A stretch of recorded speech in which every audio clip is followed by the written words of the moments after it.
तो चलिए आज बात करते हैं आईएमएफ की उस अहम रिपोर्ट की जो पाकिस्तान की अर्थव्यवस्था और उसकी गवर्नेंस की पूरी कहानी बयां करती है। सीधे मुद्दे पर आते हैं। सबसे पहले रिपोर्ट की ये एक लाइन देखिए। आईएमएफ बिल्कुल साफ साफ कह रहा है कि करप्शन यानी भ्रष्टाचार पाकिस्तान के सिस्टम का एक हिस्सा बन चुका है जो हटने का नाम ही नहीं ले रहा। और इसका असर इकोनॉमिक ग्रोथ रुक गई है, बाहर से कोई पैसा लगाना नहीं चाहता, और सबसे बड़ी बात, लोगों का सरकार पर से भरोसा ही उठ गया है। मतलब देश की तरक्की के रास्ते में एक बहुत बड़ा स्पीड ब्रेकर है। तो सवाल उठता है कि ये आईएमएफ की डायग्नोस्टिक रिपोर्ट आखिर है क्या चीज? आइए इससे थोड़ा और करीब से समझते हैं। ये एक तरह से पाकिस्तान की आर्थिक सेहत का पूरा एक्सरे है। और दिलचस्प बात यह है कि ये जांच खुद पाकिस्तान सरकार ने ही करने को कहा था। मकसद था सिस्टम की उन कमजोरियों और भ्रष्टाचार की उन जड़ों को पकड़ना जो इकोनॉमी को अंदर ही अंदर खोखला कर रही हैं। तो ये एक तरह से साथ मिलकर की गई कोशिश थी। तो इस रिपोर्ट में आखिर मिला क्या? जो बड़ी बातें सामने आईं वो हैरान करने वाली तो नहीं, पर परेशान करने वाली जरूर हैं। गवर्नेंस के लगभग हर पैमाने पर पाकिस्तान की रैंकिंग काफी नीचे है। भ्रष्टाचार रोकने के जो तरीके हैं उनमें बड़ी बड़ी कमियां हैं। कोई कॉन्ट्रैक्ट करता है तो उसका कोई भरोसा नहीं, प्रॉपर्टी के अधिकार भी सुरक्षित नहीं है। और इन सब का नतीजा क्या हुआ? जनता का भरोसा सिस्टम से उठ चुका है। पर सवाल यह है कि यह सब हो क्यों रहा है? तो चलिए अब जरा इस प्रॉब्लम की जड़ों को खोदते हैं। आईएमएफ ने 4 ऐसे मेन एरियाज की पहचान की है जहां से असल में सारी दिक्कतें शुरू हो रही हैं। सबसे पहली और बड़ी वजह है इकोनॉमी पर सरकार का बहुत ज्यादा कंट्रोल। देखिए, जब हर छोटे बड़े काम में सरकार की दखलंदाजी होती है तो पावरफुल लोगों को सिस्टम को अपने हिसाब से चलाने का मौका मिल जाता है। इसे ही रेगुलेटरी कैप्चर कहते हैं।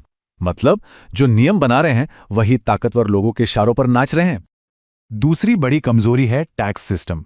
ये इतना उलझा हुआ और अपारदर्शी है कि किसी को कुछ समझ ही नहीं आता।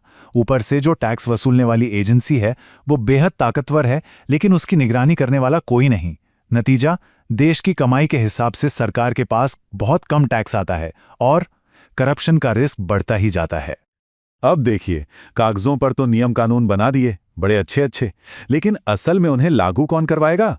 एनफोर्समेंट यानी कानूनों को सख्ती से लागू करवाना बहुत ही कमजोर है। खासकर जब बात भ्रष्टाचार से जुड़े मनी लॉन्ड्रिंग जैसे मामलों की आती है तो पूरा सिस्टम बस देखता रह जाता है।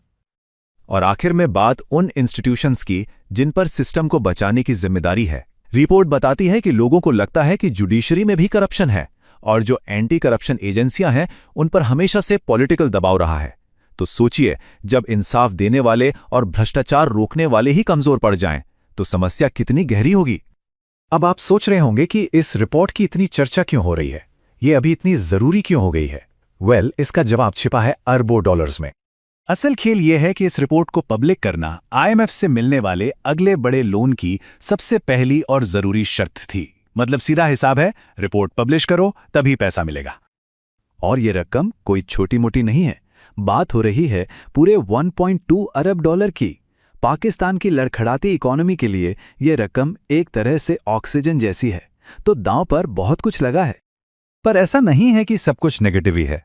आईएमएफ का यह भी मानना है कि अगर पाकिस्तान हिम्मत दिखाए और गवर्नेंस में सुधारों का एक पूरा पैकेज लागू कर दे तो उसकी इकोनॉमी की गाड़ी फिर से दौड़ सकती है। इससे ग्रोथ को एक जबरदस्त किक मिल सकती है। और ये किक कितनी बड़ी हो सकती है, जरा नंबर्स देखिए। आईएमएफ का अंदाजा है कि अगले 5 साल में ग्रोथ रेट 5 से 6.5% तक जा सकती है। मतलब अगर सुधार हुए तो उसका फल भी बहुत बड़ा है। लेकिन ये जो सुधार हैं, ये सिर्फ आंकड़ों और पॉलिसीज का खेल नहीं है। इन्हें समझने के लिए देश के मौजूदा राजनीतिक माहौल को भी देखना होगा। ये रिपोर्ट आई भी ऐसे टाइम पर है जब देश में एक विवादित संवैधानिक संशोधन हुआ है। इस संशोधन ने सेना और न्यायपालिका के बीच पावर के बैलेंस को बदल दिया है। और ऐसे माहौल में जहां राजनीतिक अस्थिरता हो वहां इतने बड़े आर्थिक सुधार करना और भी मुश्किल हो जाता है। तो आखिर में सवाल बस एक ही बचता है। जब इकोनॉमी को पटरी पर लाने का रास्ता इतने साफ तौर पर सुधारों से जुड़ा है तो क्या एक असरदार गवर्नेंस सालों से चली आ रही इस जिद्दी करप्शन की आदत को हरा पाएगी? इस सवाल का जवाब ही पाकिस्तान का भविष्य तय करेगा। नमस्कार, आज हम बात करने वाले हैं 2025 के G20 घोषणा पत्र की। और इसकी कहानी ना जितनी सीधी दिखती है उतनी है नहीं, इसमें एक बहुत बड़ा ट्विस्ट है। तो चलिए सीधा पॉइंट पर आते हैं। कहा यह जा रहा है कि ये जो डिक्लेरेशन है ये G20 समिट्स की हिस्ट्री में सबसे कमजोर डिक्लेरेशंस में से एक है। ये कोई छोटी मोटी बात नहीं है, बहुत बड़ा स्टेटमेंट है ये। लेकिन डिप्लोमेसी की दुनिया में कमजोर का मतलब क्या होता है असल में? आज हम इसी सवाल को कुरेदेंगे, समझने की कोशिश करेंगे कि क्या कहा गया और जो शायद उससे भी ज्यादा जरूरी है कि क्या नहीं कहा गया। तो सबसे पहले उन चीजों को देखते हैं जो इस डिक्लेरेशन में थी ही नहीं, मतलब जो बातें गायब थीं और जिनकी वजह से इसे कमजोर कहा जा रहा है। देखिए, इस समिट का जो पूरा कॉन्टेक्स्ट था वो ही बिल्कुल अलग था। हिस्ट्री में पहली बार, सोचिए, पहली बार यूनाइटेड स्टेट्स ने G20 समिट को बॉयकॉट किया। इसका सीधा मतलब ये हुआ कि ये डिक्लेरेशन दुनिया के एक बहुत बड़े खिलाड़ी की गैर मौजूदगी में तैयार हुआ और इसका असर वो तो दिखना ही था। अब देखते हैं कि दुनिया के दो सबसे बड़े कॉन्फ्लिक्ट्स पर इस डिक्लेरेशन में क्या कहा गया, या यूं कहें कि क्या नहीं कहा गया। यूक्रेन का बस नाम भर ले लिया गया, कॉन्फ्लिक्ट की कोई सीधी निंदा नहीं की गई। और गाजा, अरे किसी पीस प्लान या मिडिल ईस्ट में चल रहे इतने बड़े कॉन्फ्लिक्ट का तो जिक्र तक नहीं था। ये जो चुप्पी है ना, ये जियोपॉलिटिक्स में बहुत कुछ कह जाती है। जरा इस बात पर गौर कीजिए, 122 पैराग्राफ का इतना बड़ा डॉक्यूमेंट और उसमें आतंकवाद यानी टेररिज्म पर सिर्फ एक सेंटेंस था, सिर्फ एक। ये चुप्पी अपने आप में बहुत कुछ बताती है और शायद ग्लोबल सिक्योरिटी को लेकर एक ढीले ढाले रवैये की तरफ इशारा करती है। और वो सेंटेंस क्या था? पैराग्राफ 6 से, हम आतंकवाद के सभी रूपों और अभिव्यक्तियों की निंदा करते हैं। बस, खत्म। इतने बड़े डॉक्यूमेंट में ये लाइन बिल्कुल अकेली, बिना किसी कॉन्टेक्स्ट के खड़ी है। ठीक है, तो ऊपर ऊपर से देखने पर तो ये सब बहुत वेग और कमजोर लगता है। लेकिन चलिए अब जरा गहराई में उतरते हैं, रीडिंग बिटवीन द लाइंस जिसे कहते हैं, और इस डिप्लोमैटिक लैंग्वेज के छिपे हुए मतलब को डीकोड करने की कोशिश करते हैं। इस डिक्लेरेशन में ये लंबा चौड़ा फॉर्मल सा स्टेटमेंट था। अब सुनने में तो ये किसी भी डिप्लोमैटिक डॉक्यूमेंट की तरह ही भारी भरकम और जनरल सा लगता है ना? पर डिप्लोमेसी में अक्सर शब्द असली कहानी को छुपाने के लिए एक औजार की तरह इस्तेमाल होते हैं। असल में ये था एक ऑब्लीक रेफरेंस, मतलब बिना किसी का नाम लिए ये स्टेटमेंट कई ग्लोबल हॉटस्पॉट्स पर निशाना साध रहा था। रूस का यूक्रेन पर हमला, मिडिल ईस्ट की कॉन्फ्लिक्ट्स और इंडो पैसिफिक में चीन के एक्शंस, ये डिप्लोमैटिकली सबकी सहमति बनाने का एक तरीका होता है। और अब कहानी में आता है एक नया मोड़। अब तक हमने बात की कि क्या-क्या गायब था, पर अब हम देखेंगे कि इस डिक्लेरेशन में स्ट्रेटेजिक रूप से क्या-क्या शामिल किया गया था, और ये कहानी का एक बिल्कुल अलग ही पहलू है। ये समझना जरूरी है कि ये समिट पहली बार अफ्रीका में हो रहा था और इसकी जो गाइडिंग फिलॉसफी थी वो थी उबुंटू। ये एक अफ्रीकन फिलॉसफी है जिसका मोटा-मोटा मतलब होता है मैं हूं क्योंकि हम हैं, मतलब हम सब एक दूसरे से जुड़े हुए हैं और सबकी तरक्की एक साथ ही मुमकिन है। और इसी उबुंटू के स्पिरिट के साथ ग्लोबल साउथ के देशों ने, खास तौर पर भारत जैसे देशों ने, अपनी प्रायोरिटीज को जोर शोर से आगे रखा, जैसे कि यूनाइटेड नेशंस में बड़े सुधार, जिन रीजन्स को कम रिप्रेजेंटेशन मिला है उनके लिए ज्यादा आवाज, और विमेन लेड डेवलपमेंट। और ये सिर्फ खोखली बातें नहीं थीं, डिक्लेरेशन में ठोस कमिटमेंट्स थे, जैसे UN सिक्योरिटी काउंसिल को बड़ा करने की मांग ताकि अफ्रीका, एशिया पैसिफिक और लैटिन अमेरिका को बेहतर रिप्रेजेंटेशन मिल सके, जेंडर इक्वालिटी के लिए सोशल और इकोनॉमिक बैरियर्स को हटाने का वादा, और महिलाओं की फुल, इक्वल और मीनिंगफुल भागीदारी को बढ़ावा देना। तो अब इन दो अलग अलग नैरेटिव्स को एक साथ जोड़कर देखते हैं। एक तरफ जहां कमजोरी की कहानी है तो दूसरी तरफ एक छिपी हुई ताकत की। तो ये है इस डिक्लेरेशन की डबल आइडेंटिटी, बिल्कुल आमने सामने। एक तरफ बड़े ग्लोबल कॉन्फ्लिक्ट्स और आतंकवाद पर चुप्पी है और US का बॉयकॉट है, तो वहीं दूसरी तरफ ग्लोबल साउथ की प्रायोरिटीज, UN में रिफॉर्म की मांग और विमेन लेड डेवलपमेंट पर एक बहुत मजबूत और साफ आवाज है। तो इसका मतलब क्या निकलता है? सीधी सी बात है, ये सिर्फ एक डॉक्यूमेंट के बारे में नहीं है। इसका कैरेक्टर असल में दुनिया में बदलते पावर डायनामिक्स को दिखा रहा है, जिसमें ग्लोबल साउथ की आवाज पहले से कहीं ज्यादा मजबूत हो रही है, ज्यादा सुनी जा रही है। और आखिर में ये हमें एक बहुत बड़े सवाल के साथ छोड़ जाता है। क्या G20 अब दुनिया की सबसे बड़ी इकोनॉमीज के लिए एक क्राइसिस मैनेजर होने की भूमिका से आगे बढ़कर दुनिया की सबसे बड़ी पॉपुलेशंस के लिए एक प्लेटफॉर्म बन रहा है? ये सोचने वाली बात है। नमस्ते, आज हम बात करने वाले हैं एक बहुत ही दिलचस्प ग्लोबल पार्टनरशिप के बारे में।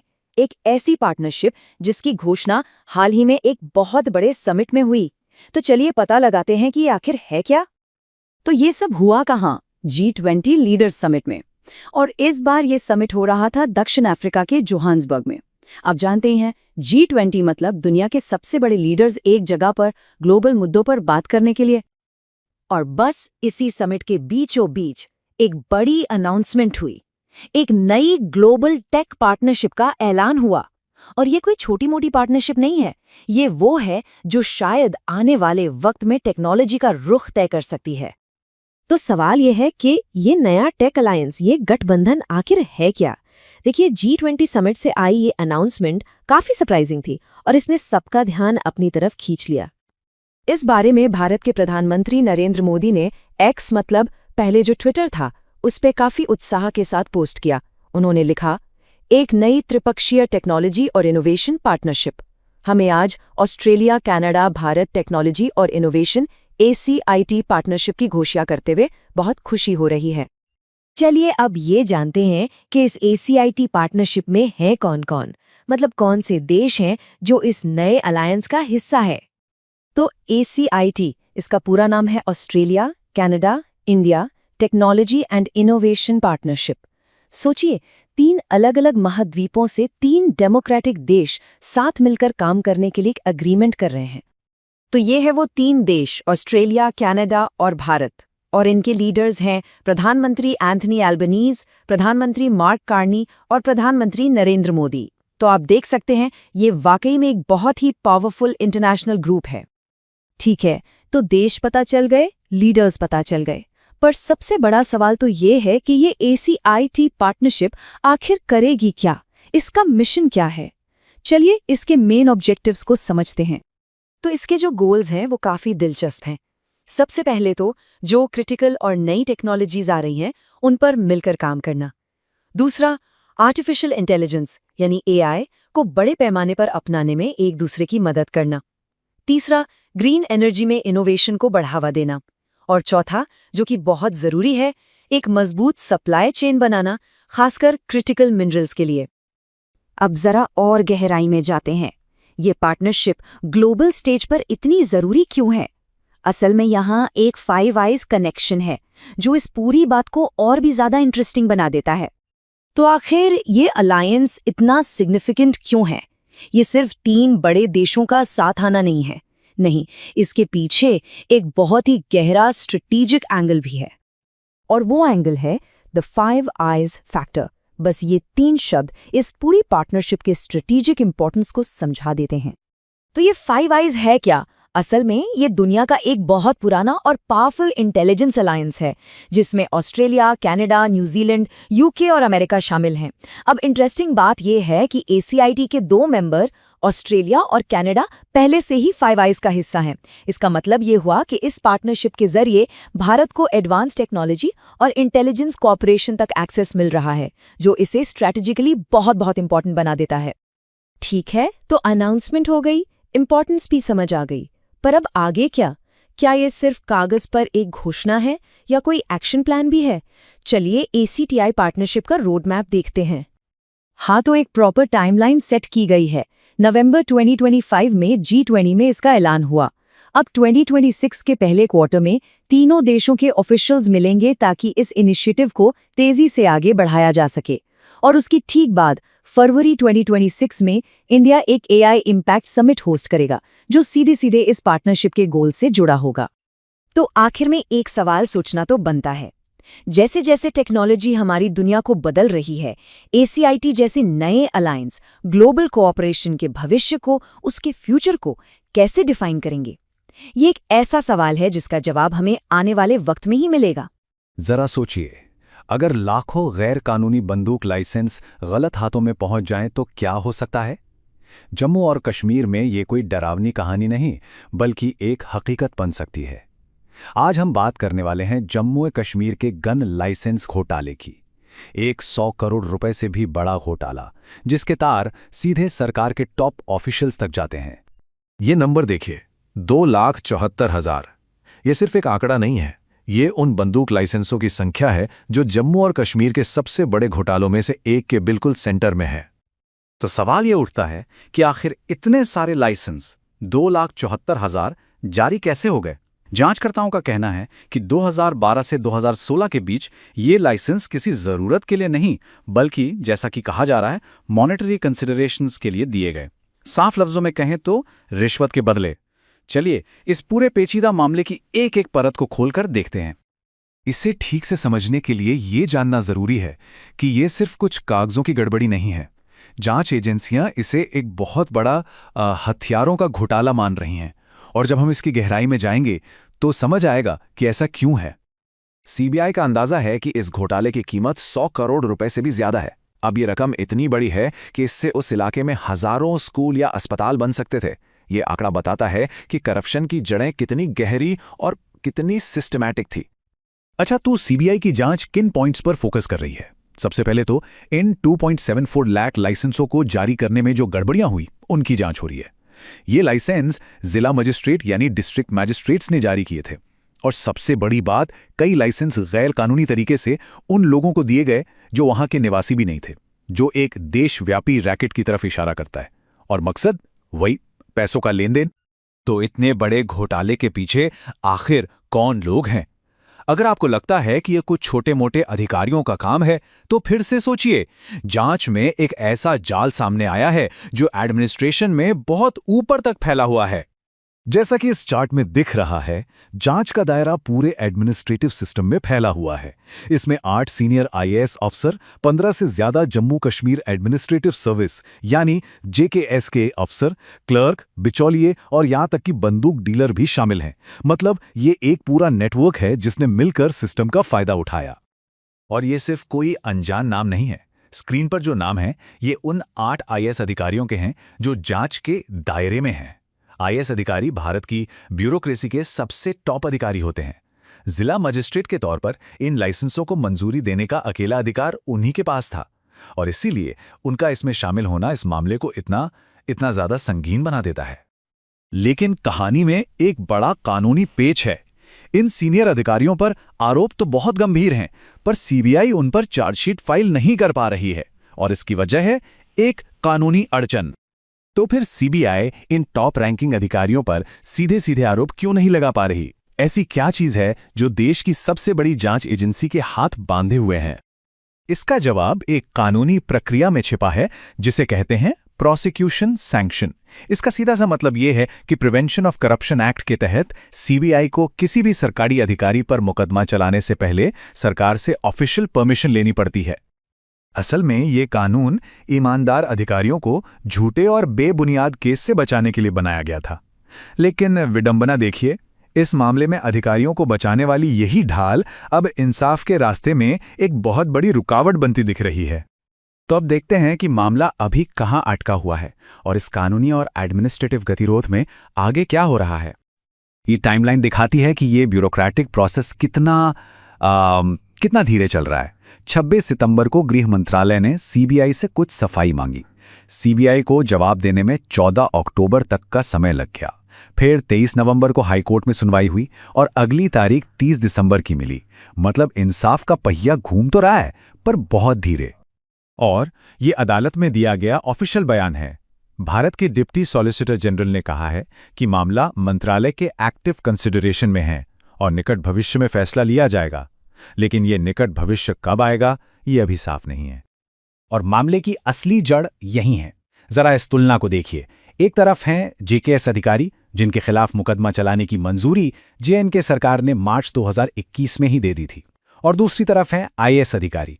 इनके लिए परमिशन, जो कि सीधे केंद्र सरकार से आनी है, मिनिस्ट्री ऑफ होम अफेयर्स में 1 साल से ज्यादा से अटकी पड़ी है। यही देरी है जो जवाबदेही पर सबसे बड़े सवाल खड़े कर रही है। तो इस पूरे मामले का निचोड़ क्या है और इससे क्या बड़े सवाल खड़े होते हैं? ये मामला सिर्फ एक घोटाले का नहीं, बल्कि हमारी पूरी व्यवस्था की जवाबदेही की एक बड़ी परीक्षा का है। आइए मुख्य बातों को एक बार फिर से समझ लेते हैं। ये 2.74 लाख से ज्यादा बंदूक लाइसेंसों से जुड़ा एक बहुत बड़ा घोटाला है। इसमें भारतीय प्रशासनिक सेवा के टॉप अधिकारी शामिल हैं। प्रोसिक्यूशन सैंक्शन नाम की एक कानूनी प्रक्रिया आरोपों में देरी की मुख्य वजह बनी हुई है, और ये केस सिस्टम की पावरफुल अधिकारियों को जवाबदेह ठहराने की क्षमता का एक बहुत बड़ा इम्तिहान है। और ये हमें एक बहुत बड़े सवाल के साथ छोड़ जाता है। जब सरकारी अधिकारियों को बचाने के लिए बनाया गया कानूनी कवच ही इंसाफ के रास्ते में एक बाधा बन जाए, तो फिर जनता का सिस्टम पर भरोसा कैसे कायम रखा जा सकता है?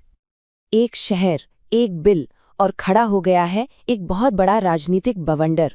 केंद्र सरकार का एक नया बिल पंजाब में उसकी राजनीति चंडीगढ़ को लेकर एक बड़े राजनीतिक तूफान की वजह बन गया है। तो सवाल ये उठता है कि आखिर कैसे एक अकेला शहर, एक राज्य और केंद्र सरकार के बीच इतने बड़े राजनीतिक टकराव की वजह बन गया है। चलिए इस पूरी कहानी को समझते हैं। तो चलिए इस पूरे मामले की जड़ तक चलते हैं। आखिर ये सारा विवाद शुरू कहाँ से हुआ? इसकी जड़ है संसद में पेश होने वाला एक नया कानून। बात यह है कि सरकार संसद के आने वाले शीतकालीन सत्र में संविधान 131वां संशोधन विधेयक 2025 पेश करने की योजना बना रही है, और यही वो बिल है जिसने पंजाब की पूरी राजनीति में हलचल मचा दी है। ये बिल संविधान के अनुच्छेद 240 का इस्तेमाल करता है। अब ये अनुच्छेद करता क्या है? ये राष्ट्रपति को कुछ केंद्र शासित प्रदेशों के लिए सीधे सीधे नियम बनाने और कानून बनाने का अधिकार देता है। यही पावर अंडमान और निकोबार, लक्षद्वीप जैसे क्षेत्रों पर भी लागू होती है। अब देखिए, सबसे बड़ा बदलाव यहीं पर है। अभी क्या होता है, चंडीगढ़ का प्रशासन पंजाब के राज्यपाल संभालते हैं, जिनके पास इसका एक एडिशनल चार्ज होता है।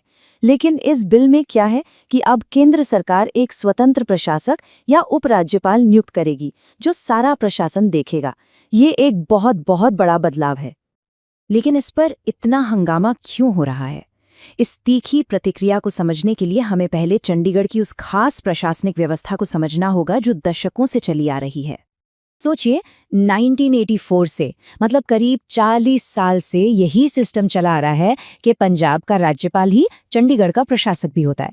इसी व्यवस्था ने पंजाब को प्रतीकात्मक और प्रशासनिक दोनों तरीकों से अपनी राजधानी से सीधे तौर पर जोड़कर रखा है, और अब इसी व्यवस्था को बदलने की बात हो रही है।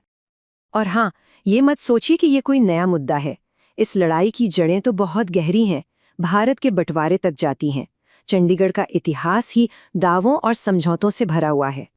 चलिए जरा इस सफर को देखते हैं। कहानी शुरू होती है बंटवारे के बाद, जब लाहौर पाकिस्तान चला गया तो पंजाब के लिए चंडीगढ़ को नई राजधानी बनाया गया। फिर आया साल 1966, जब पंजाब का पुनर्गठन हुआ तो शहर को एक केंद्र शासित प्रदेश बना दिया गया, और ये पंजाब और हरियाणा दोनों की संयुक्त राजधानी बन गया। इसके बाद 1984 में वो व्यवस्था बनी जिसके तहत पंजाब के गवर्नर ही चंडीगढ़ के एडमिनिस्ट्रेटर बनी, और अब 2025 में इस 40 साल पुरानी व्यवस्था को खत्म करने का प्रस्ताव है। अब इस बिल ने पंजाब में कुछ ऐसा कर दिया है जो बहुत कम देखने को मिलता है। सारी बड़ी राजनीतिक पार्टियां, चाहे वो एक दूसरे के कितने भी खिलाफ क्यों न हों, इस मुद्दे पर एक साथ आ गई हैं और इसका कड़ा विरोध कर रही हैं। शुरुआत करते हैं पंजाब के मुख्यमंत्री भगवंत मान से। उन्होंने इसे सीधी सीधी एक साजिश बताया है। उन्होंने कहा, हम इस साजिश को सफल नहीं होने देंगे। चंडीगढ़ पूरी तरह से पंजाब का है, हम अपना अधिकार नहीं जाने देंगे। और ऐसा नहीं है कि सिर्फ सत्ताधारी पार्टी ही ऐसा सोच रही है, मुख्य विपक्षी दल कांग्रेस की भी यही राय है। पंजाब कांग्रेस अध्यक्ष अमरिंदर सिंह राजावड़िंग ने चेतावनी दी कि चंडीगढ़ पंजाब का है और इसे छीनने की किसी भी कोशिश के गंभीर परिणाम होंगे। ये मामला सिर्फ राजनीतिक या संवैधानिक नहीं बल्कि भावनात्मक भी है। विपक्ष के नेता प्रताप सिंह बाजवा ने इसी बात पर जोर दिया। उन्होंने कहा कि ये पंजाब के अपनी राजधानी पर ऐतिहासिक, संवैधानिक और भावनात्मक दावे को कमजोर करने का एक साफ प्रयास है। और ये लड़ाई सिर्फ पंजाब तक ही सीमित नहीं है, इसे देश के संघीय ढांचे मतलब फेडरलिज्म पर हमले की तरह भी देखा जा रहा है। एसईडी अध्यक्ष सुखबीर सिंह बादल ने इस बिल को पंजाब के अधिकारों पर हमला और संघवाद के खिलाफ बताया है। तो सवाल ये है कि आखिर दांव पर लगा क्या है? ये सारी पार्टियां एक साथ क्यों खड़ी हैं? उनके मुख्य तर्क और चिंताएं क्या हैं? तो देखिए, पंजाब के नेताओं के लिए ये सिर्फ एक छोटा मोटा प्रशासनिक बदलाव नहीं है। उनकी चिंताएं काफी गहरी हैं। पहली बात तो ये कि इससे शहर पर पंजाब का ऐतिहासिक दावा कमजोर होता है। दूसरा, इसे राज्य के अधिकारों पर एक हमले की तरह देखा जा रहा है। तीसरा, ये संघवाद के सिद्धांतों को कमजोर करता है। और साथ ही ये न सिर्फ 40 साल पुरानी व्यवस्था को खत्म कर रहा है, बल्कि पुराने समझौतों में किए गए वादों से भी पीछे हट रहा है। तो आखिर में हम एक बहुत बड़े सवाल पर आकर खड़े हो जाते हैं। क्या ये कदम सिर्फ प्रशासन को बेहतर बनाने के लिए है, या फिर ये राज्यों के अधिकारों को कम करने की एक कोशिश है? इस सवाल का जवाब न सिर्फ चंडीगढ़ का भविष्य तय करेगा, बल्कि केंद्र और राज्यों के बीच के रिश्तों पर भी गहरा असर डालेगा।